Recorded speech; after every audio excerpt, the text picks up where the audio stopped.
Hello, welcome. This is my name's Ronnie LaCuesta. With me today is Tim and David Blassen, Tim Taylor. It's that annual Giving Tuesday program all day long. It's going to be a long day for me. So today we're going to talk all about addictions, craving for intimacy. And as I said, with me today is Tim Taylor. He is my ministry partner. We have been together now for almost 11 years, right? And then Maybe 12. We started a group about 6 years ago. Mhm. Amazing. And Yeah. it keeps going up to today. We split now into two groups, Yeah. and one for specifically just third culture kids and MKs. With us also, our special guest is David Blassen. He was born I'm just going to read this, born in a wonderful Christian parents in Northern Ireland and lived there until he was 3. Afterwards, he moved back to Romania for 11 years before moving to England 3 years ago. My gosh, you are a true third culture kid. And you're you've helped your parents ministry, supporting missionaries and TCKs in the Romanian diaspora. But you continued your studies in psychology and what else? You are biased towards TCKs, right?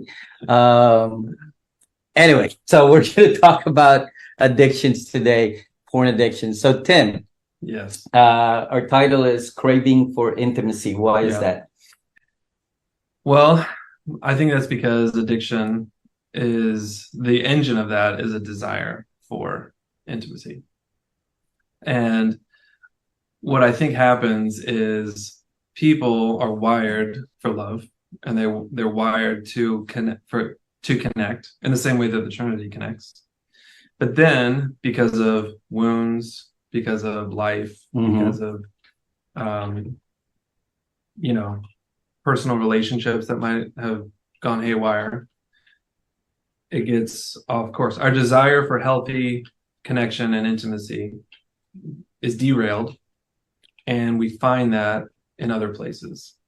And many times, especially I think with Christian men and women, they find that in pornography. Right.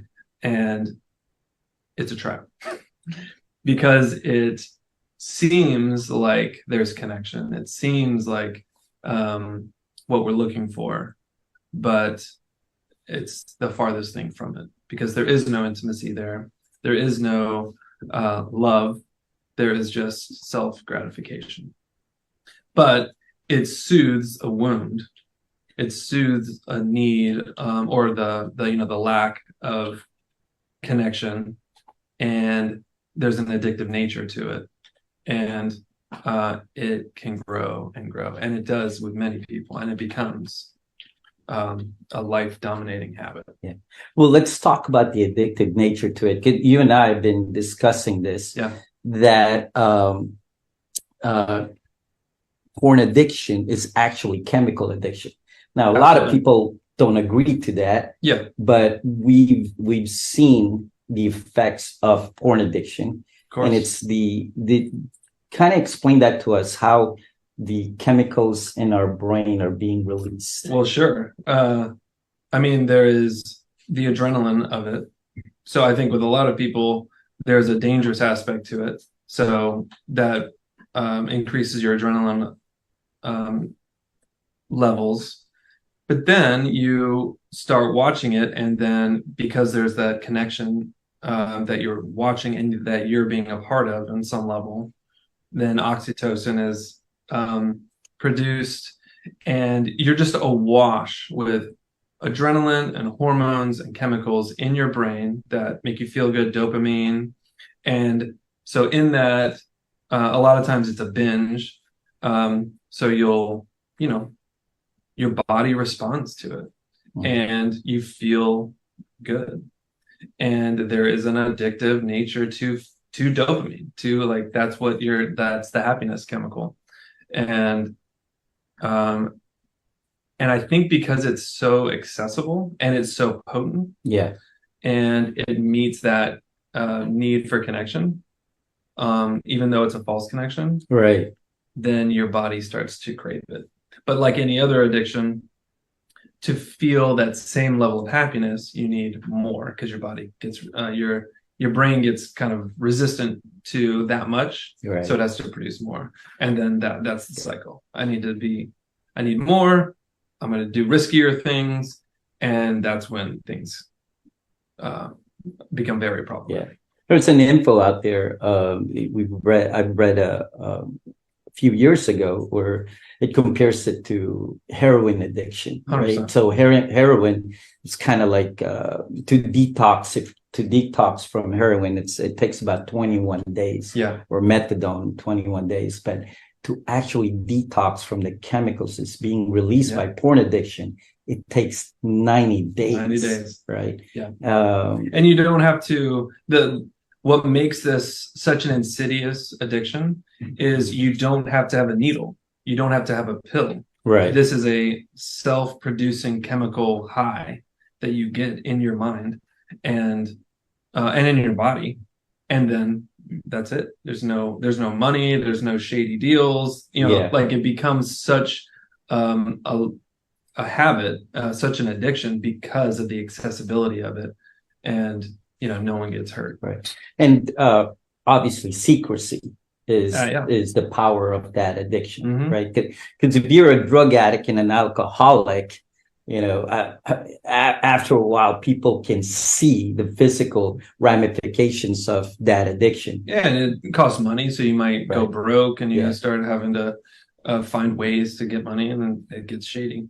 But porn addiction, you can keep it hidden for a long time. So there was a statistics about a year or 2 years ago that says that 52% of congregants in Christian churches have either seen porn or addicted to porn. Sure, it's higher. And sure, right. 42% of pastors have either seen porn or addicted to porn. Yet it's mind-boggling how it affects that high amount of people statistically, and yet we don't hear about it in the churches. Because you can keep it secret, and more importantly, you can lie about it. Right. Because you don't have to lie about being gone for a weekend if you're addicted to some sort of illicit drug like crack or heroin or something. Right. But you can watch it for 20 minutes on your phone and then just put it away and then convince yourself that wasn't a big deal.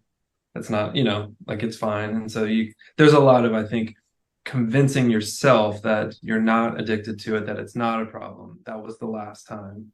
And then you get, again, into a cycle of lying or self-deceit. But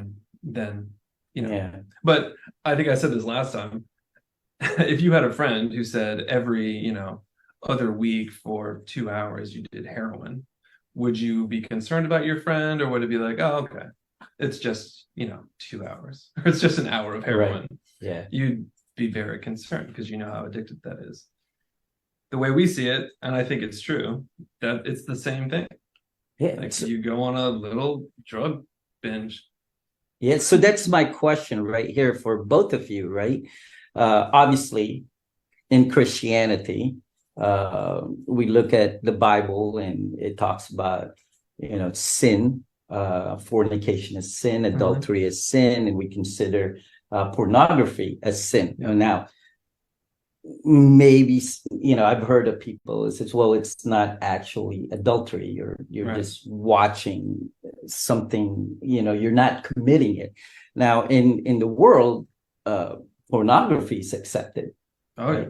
So my question for you both would be like, why is it bad? Right? Why is it bad? And that's really an obvious question, but maybe not, because as we encounter the world more, right? And TV, on ads, I mean, our ads are highly sexualized. There's billboards out there that are very highly sexualized. sex is good, right? And it is good, right? Yeah. So yeah, Yeah. sex is good, but why is it bad? Sure. Why is it bad? So I have an answer, David, but if you want to go first, you can. Sure, I can go ahead. So, I mean, besides the fact that it obviously is an element that majority of the time, I would say, leads to addiction, which is bad in and of itself, since we aren't supposed to be under the control of anything, I would say.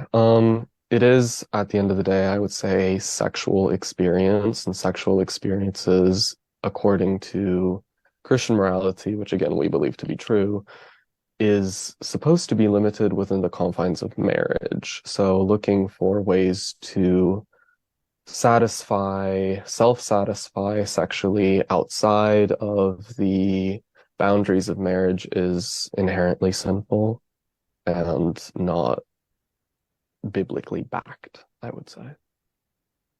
Yeah.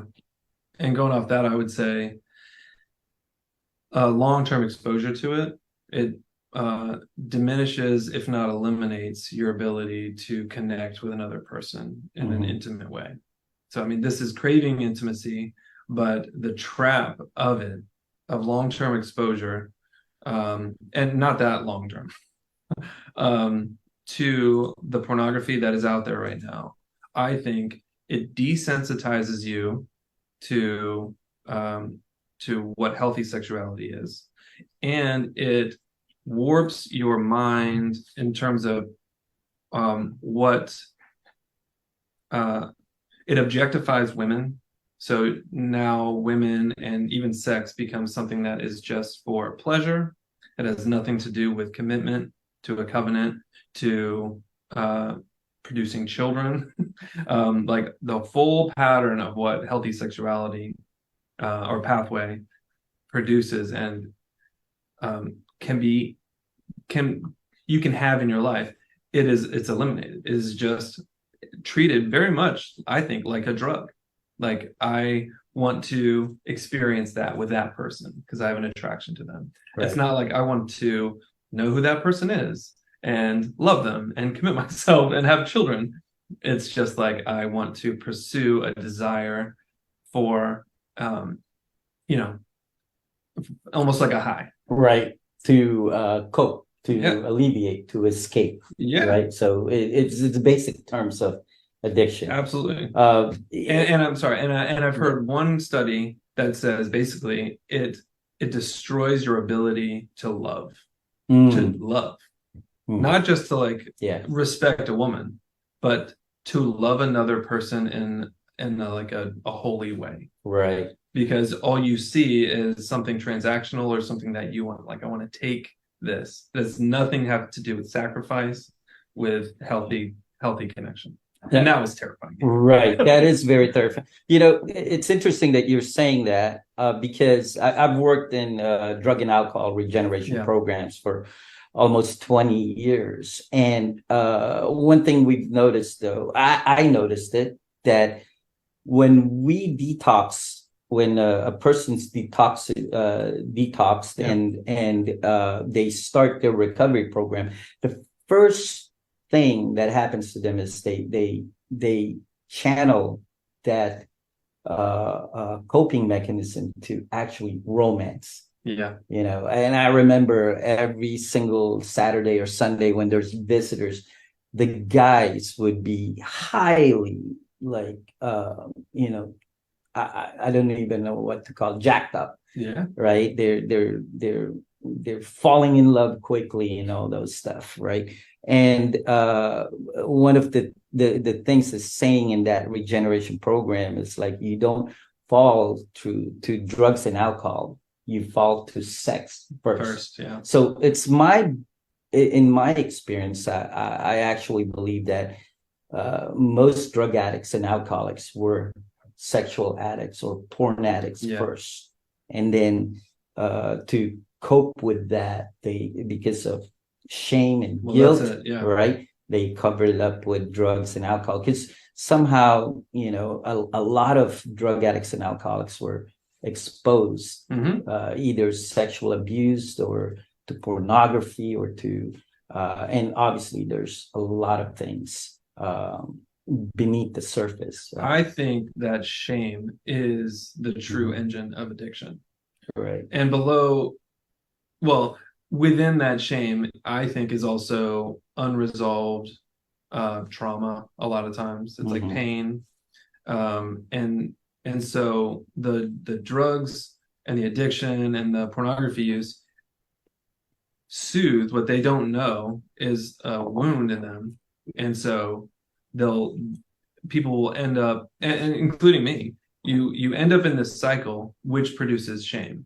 Right. But even within that shame, there's hurt, but you're already caught in this cycle. And so it's just, I am horrible. I can't change. I'll never be happy. And all these messages flood in. And then you hit that point where you sort of give yourself permission to then act out again. Like if it's never going to get better than this, well, then I'm just going to act out. Yeah. And then they do. But a lot of times if they're believers, you have a measure of integrity where you're like, I shouldn't have done that. And then you kind of know what's right. And I don't even think you have to be a Christian to feel that, but I think it's more acute. And then you fall into a shame cycle. Yeah. I think it's a universal situation. Right? Yeah, people don't go around bragging about what they watched the night before. Yeah. So now that you mentioned it, now you add religion in the mix, right? So I want to go to you, David. You're a third culture kid. Explain first, because I want to touch on, there's about 450,000 Christian global workers out there in the world, or missionaries and humanitarian aid workers.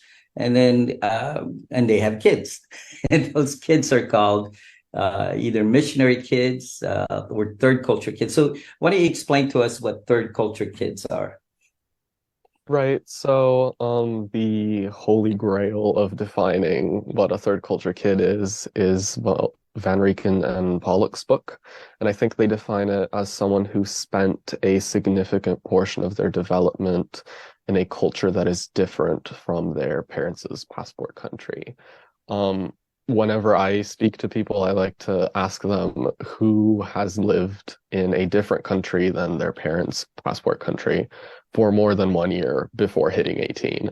And if you think, oh, I fit that, I am that, you're probably a TCK. So anyone who has spent, again, a significant portion, that's a little bit of a loose term, but I like to settle on a year outside of whatever their parents' culture is. If you are a child of a mixed marriage, then things do get a bit more complex.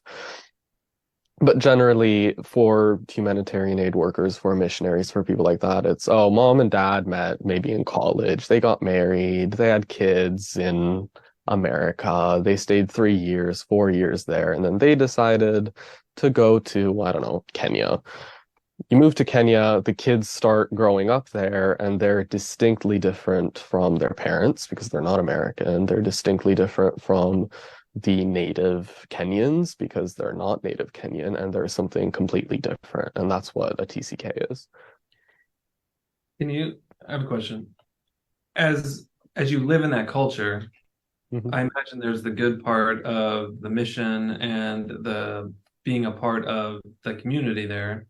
Can you tell me some of the positive things, but then also tell me some of the challenges that come along with it? Of being a TCK in itself, I would say one of the major elements of being a TCK is just cultural awareness. If you have that experience, that cross-cultural experience, and you've grown up with it your entire life, you're going to have an awareness that many people spend years developing, and you just automatically have it because that is your life. They're able to enter new communities, new groups, and adapt very quickly because that's what they know how to do.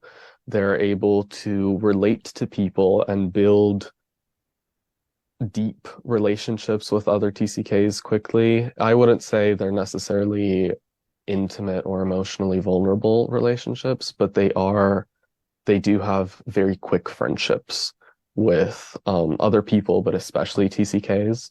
In Is there terms of, sorry to interrupt. Is there a strategy for not going deeper? Is there like a reason that you've experienced that or heard? for many people, I would say it's not conscious, but usually it is out of fear and hurt. People who are TCKs, people who grew up as TCKs often move a lot. I've had the privilege to live in one place for 10 years, which is amazing. But if you move a lot, you lose a lot of friendships, you lose a lot of people, you lose the communities over and over again. So, as you said, you crave that intimacy, you crave that relationship, you crave that love, you crave that vulnerability and that discovery of the other. But if you have experienced perpetual loss in your life and grief, you're obviously not going to go deep. For some, it's obviously not actually conscious. For many, it's not conscious and they don't realize it until years later. But that is kind of usually the mechanism behind it. And also, you just don't learn how to pursue deeper relationships. Because you're not there long enough to really. Mhm. Hmm. Yeah, I hear that. And you just did a workshop in Paris, right? With Mhm. I want to mention also that your father is a substance abuse counselor or psychologist, right?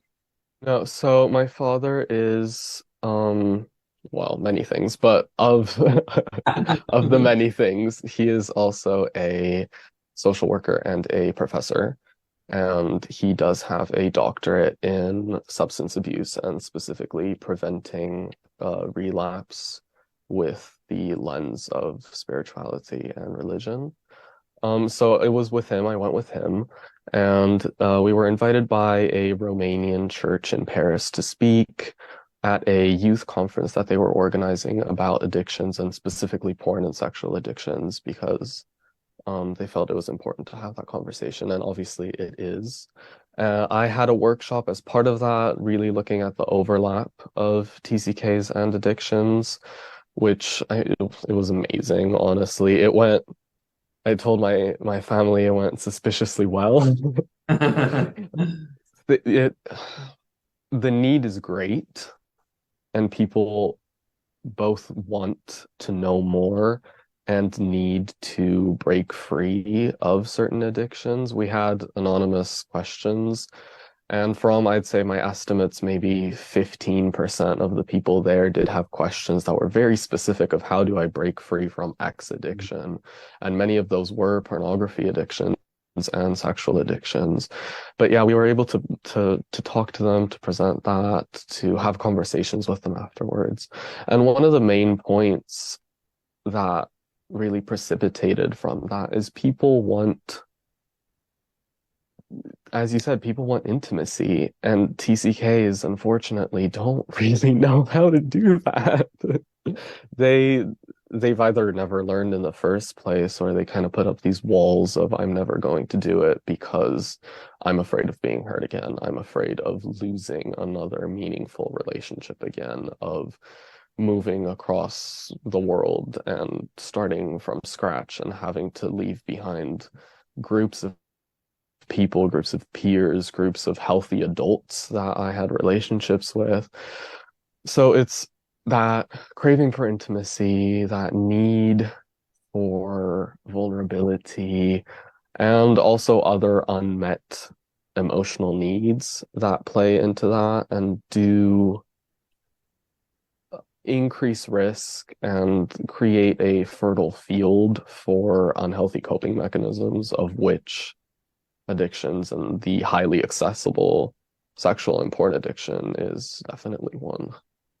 David, you said that TCKs have an ability to make fast friends, Mhm. but it only goes to a point. And then you said that they crave true intimacy. What have you found like what's that bridge? What's the missing piece where they would feel like they are experiencing a deeper intimacy with a person, with, be it a friend or even a romantic relationship. You know what I mean? Like there's the stopping point, but if what does it look like if they went beyond that? What is intimacy? I would love to answer that. Honestly, I'm not completely sure.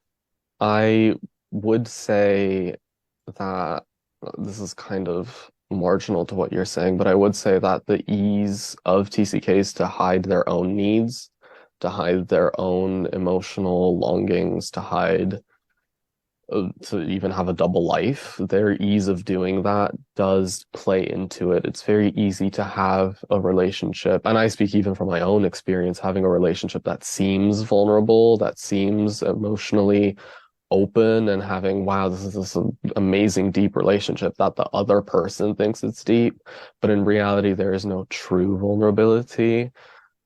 Again, I like to call it weaponized vulnerability. It's revealing parts of the self that don't actually have true vulnerability. It's not things that you're putting on the table and saying, this is me, as much as it's providing information to cause the other person to be vulnerable, to foster that fleeting sense of connection in hopes that that'll be enough to soothe your own internal desire. That's well But said. how to bridge, sorry?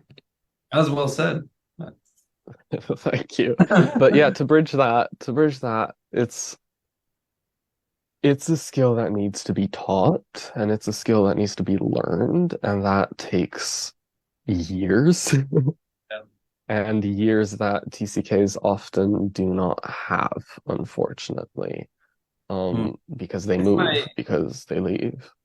Yeah, it's my instinct that, and I don't know, but that there is a desire most likely to be known by another person, like to share the whole story of their experience, either in that culture or I don't know, Yeah, so maybe there's some of the negative things too. Yeah. Like, because I imagine if it's a mission, you can't just say how, I don't know, maybe if you're miserable or if there was a trauma or something, there's probably a pause to be like, if I share this, it might derail everything or destabilize the mission. That is a pressure.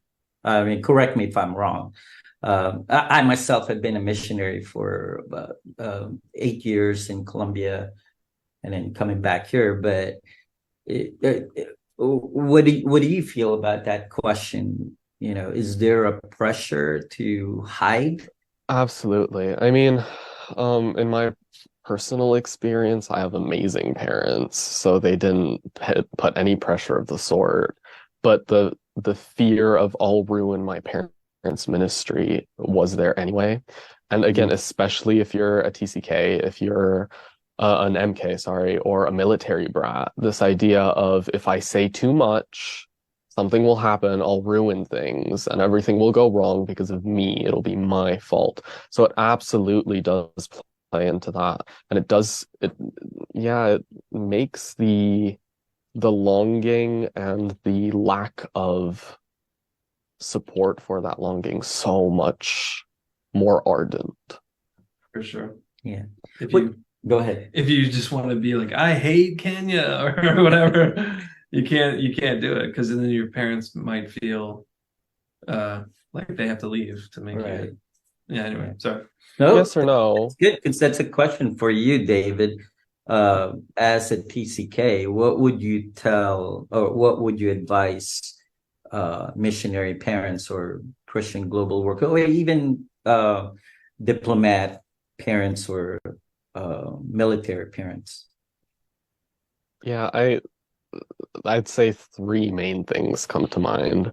Um, Two of them, I talked to Ulrika Ernvik. I don't know if you're familiar with the name, but she wrote one of the bigger books about TCKs. And one thing that she said that really did amuse me, but it is an important part, is push for less homework. Genuinely talk to schools, talk to teachers, and try to tell them, hey, can you scale back the homework? My kid can't be working at school for half the day, then come back home and need to continue working for the rest of the evening, and thus deprive of that parent-child connection. Piggybacking off of that, the second thing would be pursuing a space where you are involved in their life, not necessarily interviewing them at every moment and being like, who are your friends? Where are you going? Who are your friends' parents? What are you doing? Give me a whole itinerary of what your life looks like. No, but just being active in that, being part of that, learn about their friends, learn about their friends' parents. Who are they?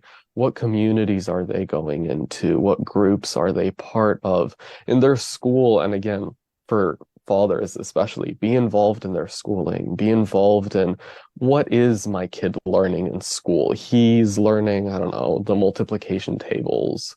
She's learning Shakespeare and analyzing that. Be genuinely part of that. It might not matter, but the presence matters so much. And having that space where the TCK, the MK, whatever variation they may be, can know that home, which is a very difficult concept to wrestle with in the first place, but know that home, there's parents that love me and support me unconditionally. And we also talked about this, Ronnie, and if the kid does come up to you and say, I have a problem, I have an issue, I have X addiction, don't react. Don't let your own fears play into that and just blow up because of your own fears. It usually is your own fear that does make you react. But rather accept and love. I mean, of all things, I would say parents are supposed to love their kids with the love that God loves everyone. We can't love well, really, especially TCKs, I would say. And missionaries are usually so emotionally burnt out and under-supported, and they just don't have the space anymore to give to their families. Don't make it your own responsibility. Genuinely channel God's love, because God will love your kid more than anyone else in this world. So don't let yourself get in the way of God's love and create a context that's reactionary and thus alienates your own child. So yeah, I'd say those big three things. That's awesome. I was thinking in my own story of addiction, one of my fears that you referenced, one of my fears in sharing that is actually just disconnection, like and rejection. Be like, if I share this, she's going to react, my wife is going to react, and she might want to end the marriage, or she might want to leave or separate, and the pain of that is so acute, unbearable. It is. Like, I don't want to say this, even though this is affecting the marriage, but because if I say it, then my fear is going to come true, and then you kind of just stuck in that weird and that coming on a background of relationships that were lost for years as a child, often under-supported, often without being taught this is how you grieve a lost friendship. It's just, again, it just increases it so much more. It's a natural fear, but it makes it so much worse. It's kind of like a vicious cycle, isn't it? Because I think most people have a deficit anyway of intimacy. Right now, there's statistically here in the United States, the increase, there's 30% of porn users now are women, whereas before it was never like that. But also statistically, we have more homes now that are single parent homes. Right. And that's not an accusation or a judgment. It's just a reality. And, people are working 2 jobs. And so intimacy is, they never learn it. We never learn it. I learned intimacy in a program. I learned to define my feelings in a program. And I think that's people are coming in a deficit Yeah. of a relationship, then you add to that this fear Yeah. of even losing what small amount that you have. Yeah. It's And terrifying. David, as you were talking, I was thinking I think an aspect of what you're talking about, especially in the child and parent relationship, is attunement. And I think that's a big part of love, even with a spouse. It is being able to read or to one, know the world of that person and be able to read their emotions and respond. And certainly in a parent-child relationship, and I've only been a dad for 6 years, it makes such a difference Yeah. to be able to be like, I can see that you're having a hard time. Tell me what you're feeling. Just that question alone makes you feel close. Like it's connection, and that's a form of intimacy, of being able to say, I care about you. This isn't about me right now. This is about you. And being able to engage that, not out of fear or any kind of codependency where like, if I have to do this, and if I don't do this, you'll get mad at me. But a true sense of like, I care about you and I want to know what you're going through right now and what a difference that makes. And taking it from what David is saying a while ago about not reacting, right? Yeah. When your child has, confesses to something, or even just says, I saw a naked pictures the other day, so that parent, what would keep that parent from reacting, right? So that's the number one thing that comes to my mind. So if I have, as a parent, if I have a deficit already, right, and I live in fear, then no matter what I try to do, I will react. Sure. Right. So what does so my question would be like, what can the parent do? What can the parent do to actually mitigate these reactions? Yeah. David, you can take it first and I'll go after. I mean, that's a complex question. First of all, I'd say solve your own issues. Even within Paris, at the conference the next day, I also had the opportunity to very shortly talk to the parents and tell them a little bit about what their kids need. And even within that conversation, and my dad preached about addictions as well, as specifically sexual addictions. I could see on the faces in the room that people definitely had actual addictions themselves that they needed help with. So if you have your own addiction, you're not going to be able to react well to your kid. Solve your own issues. Well, I mean, the saying is you can't take someone to a place that you've never been yourself. Absolutely. Absolutely. You want your kid to feel fear, but you bring fear every time you talk. There you go. Yeah. And as secondary, and this might not have the best backing in the world, but I'd say genuinely shut up. If they're telling you something, just straight up not saying anything instead of just having that immediate reaction will probably get you to a better place than trying to put together a quick answer and respond without actually calming yourself down first. So a little bit of extra silence isn't going to harm the relationship as much as spewing up your own emotional problems on your kid. Yeah. I think I would add sort of a derivative of what you were saying is you need to deal with your own stuff on some level. I mean, not that we ever get to the end. I don't think you can get around that. No. But I will say, I think the reaction is going to come from a place for you of what you believe about the world and about a certain situation. So if you hear that and you believe deep down that this is a huge crisis and we're never going to get out of this, that's where the fear and the reaction is going to come from. But if you have a sense of this is tough, but we're going to make it through this, like we can handle whatever challenges because of my relationship, because of my past and what the Lord has already done, Essentially it's resilience, Yeah. but to already have a place of some kind of security, like no matter what happens, we're going to be okay. I think that facilitates the best kind of reaction. Be like, okay. But if you believe that if your child is exposed to pornography and that in your mind, to be like, well, now they're gonna deal with this their whole life, and this is a huge crisis, and we got to call a center for addiction now, then which is a stigma.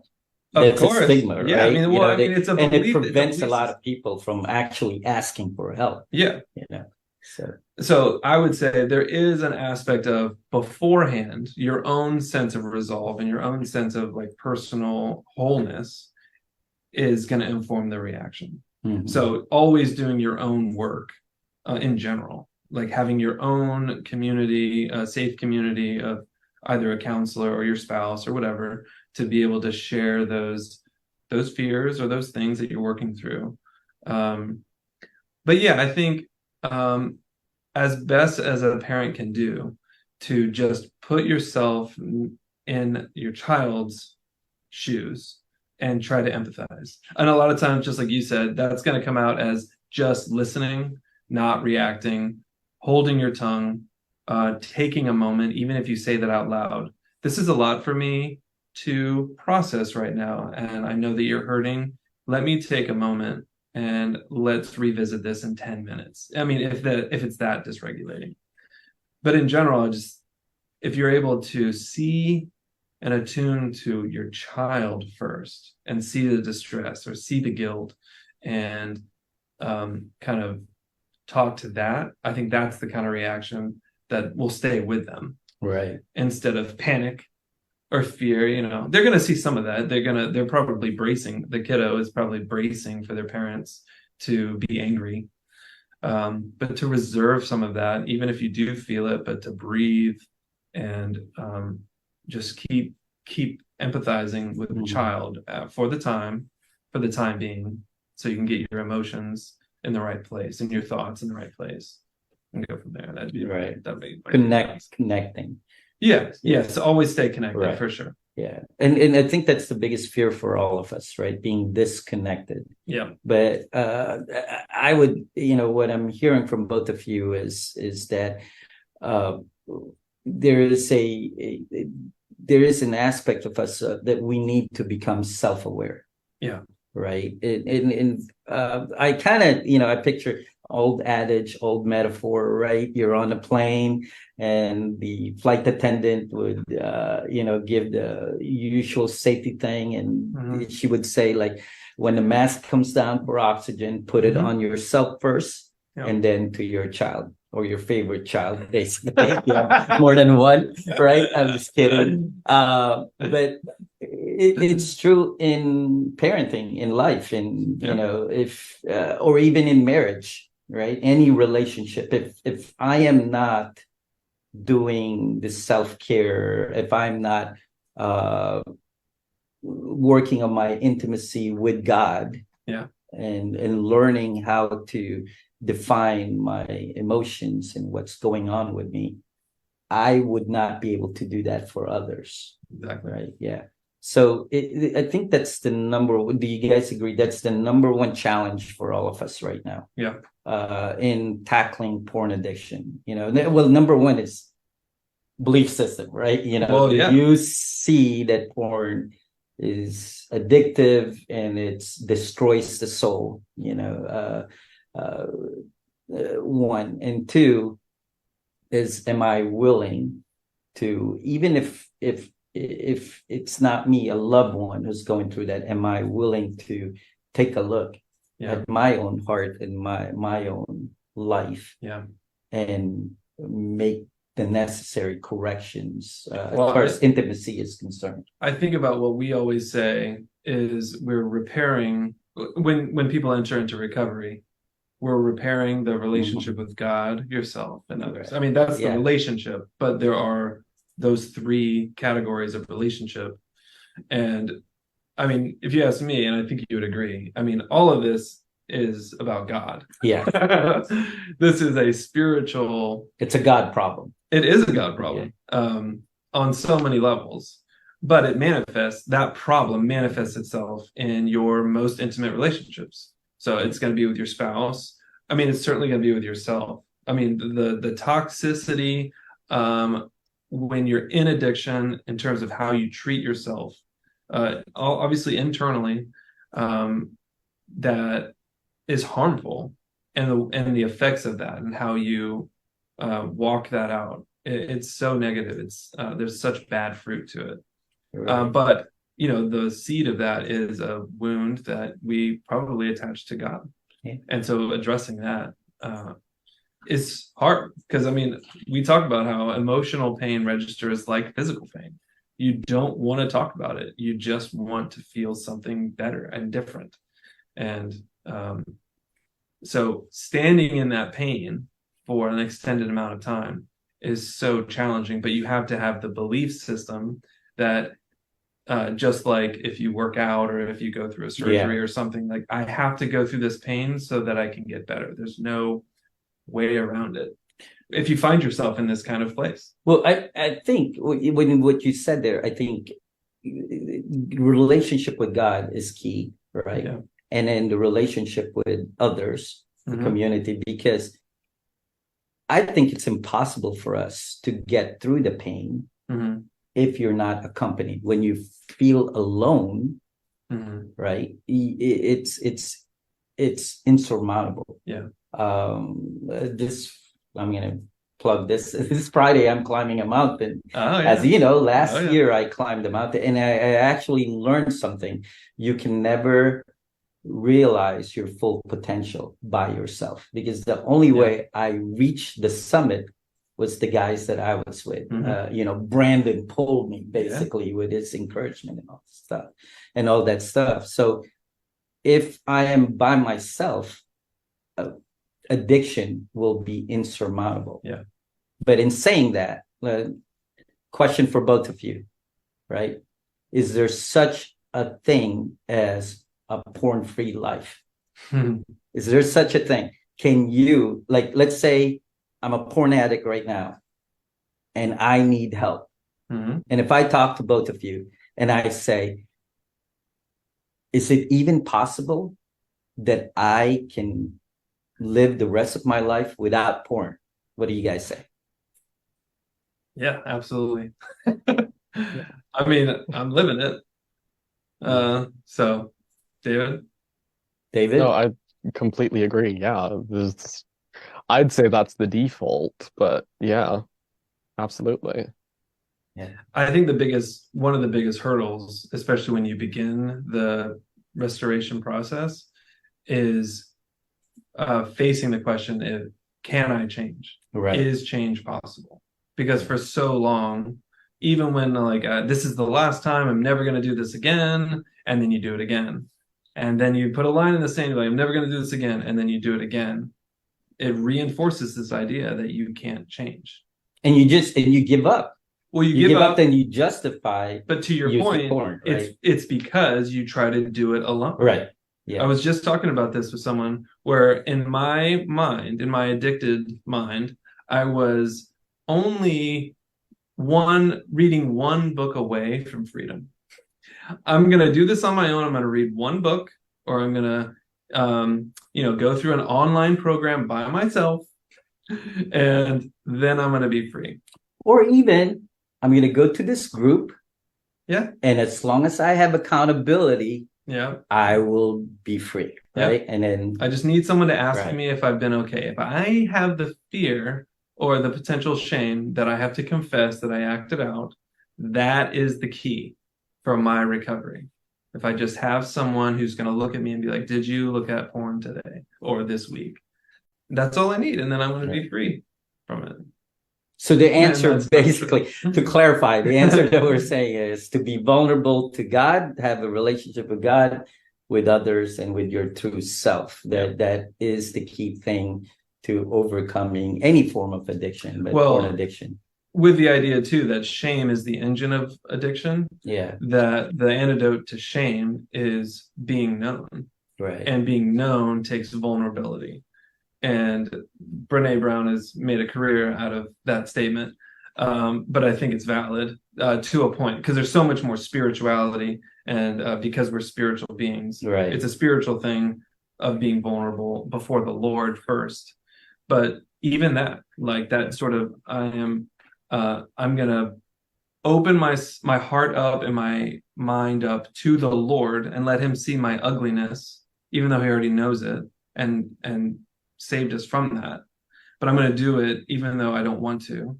And then watch the Lord wash that in community Mhm. by the realization of what Christ did on the cross. And you kind of walk that path of the cross. And, that's where you find freedom. But that's vulnerable, and Yeah. you have to take a look at yourself and what have you been saved from. And I think you get a sense of the joy of your salvation if you know what you've been saved from. But if you're just hiding and you're just like, you did this to me, this is my parents' fault because they didn't treat me right, that's not gonna create a contrite heart. So we got 10 minutes or 8 minutes. Yeah. I'm sorry, 8 minutes. So I want to direct this now to what help is out there. Yeah. Right. So, but before that, I want to speak to the churches and to the pastors. Right. There's a stigma with porn addiction, and people are hiding. Sexual addiction, people are hiding within congregations. Again, 52% of congregants in the church, and you say could be higher because because they're hiding it, and 42% of pastors, and I would say even missionaries, so that could even be higher. Yeah. Right. Are either addicted to porn or have watched porn, and we say it's harmful because it removes people from the actual intimate relationships, right? Yeah. It damages relationships, it damages marriages, because you're actually, because of watching porn, or prior to that you didn't know how, and it got worse with porn, you diminish your capacity to be intimate. And I say this, if I'm giving it away to an object, right, my heart, or even just a piece of my heart, then I am giving it away to something other than my wife, right? And so my wife is getting robbed of that part. So I think the first thing would be for pastors and churches to become bolder and courageous and address porn addiction or pornography, but not in a shameful way, but actually taking the stigma out of it and developing a safe community, right? Safe community. So, so what helps are out there for people who are addicted to porn, or who are on their way to becoming addicted, and for pastors and churches to actually address this? I would call it an epidemic. I would call it an epidemic. At least. Yeah. That's a yes. Go ahead, David. Yeah, I don't have a lot of good answers to that. At the risk of sounding crass, I would say people like me. People like my father and I, people who do know about the field and who are willing to come into that conversation that you start, that destigmatizing of the conversation, and are willing to host a space that says, hey, this is what it is, this is how you get there, this is how you get out of it, and plant a seed in your local community. But other than that, I mean, I genuinely don't know enough about the resources out there to give a good answer. Obviously, besides you. I think one of the main things to remember is that it's not a quick fix. Right. It's a process. Yeah. It took a long time to arrive in an addictive state, and there's a lot of factors that bring you there. So I think the idea that you're going to have to take a journey through this, and it's meaning like you don't just go to a 3 days thing, though that's going to be helpful. I think, oh man, you're right, David. This is a complex question. I think one, I think that pastors do have to take ownership of their leadership position, Yeah. and confront their leadership about the issue. So to ask them. Well, let me redefine that. Sure. Let me define that. Confront. Confront is lovingly addressing it with the leadership. Oh yeah, and helping the leadership if they have issues with it, right? Yes. Instead of just like, hey, you're out. Exactly. Yeah. I don't think it needs to happen with fear and threats or ultimatums. But I do think that if you in the arena of church, I think true heart level, like soul care, can't happen if a pastor or a leader is compromised with secret hidden sin. So I think as the head leader, as like the pastor, assuming he's not also, to go ahead and open up, like you said, David, open up that conversation and be like, hey, this is a safe place, though there might be consequences to this, but I care about you the same way. But if you're a worship leader and you are weekly or daily, even monthly, obviously acting out and hidden sin, that is a compromise, and there's restoration to that. But I do think starting that conversation, I would say the resource, to answer your question more directly, I think there's certainly a lot of books that you can start with just to get like a framework. Like, how do I even how do I approach this? And I would say Surfing for God, Michael Cusick. Yep. So Restoring the Soul is his ministry. I think the Pure Desire does a good job. And then there is plenty of counselors that do have training. There's sex addiction therapists, and they're a resource as well. So obviously to go and to talk and to try to untangle some of those things in a one-on-one area, to see maybe where trauma lives in you, or where you've been exposed to, or you've been a victim of something.